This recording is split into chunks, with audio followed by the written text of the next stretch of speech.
नमो भवाय च रुद्राय च नमः शर्वाय च पशुपतये च नमो नीलग्रीवाय च शितिकण्ठाय च नमः प्रवर्तिने च व्युक्तकेशाय च नमः सहस्राक्षाय च शतधन्वने च नमो गिरिजाय च शिपिभिष्टाय च नमो मेधुष्टमाय चेशमरे च नमो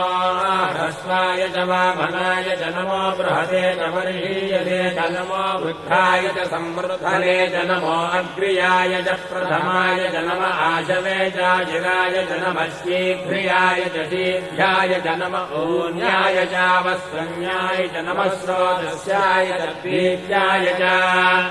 नमो ज्येष्ठाय च कनिष्ठाय च नमः पूर्वजाय चापरजाय च नमो मध्यमाय चापगल्भाय च नमो जघन्याय च बुद्धियाय च नमः श्रोभ्याय च प्रतिशल्याय च नमो याम्याय च क्षेम्याय च नमो उर्भज्याय च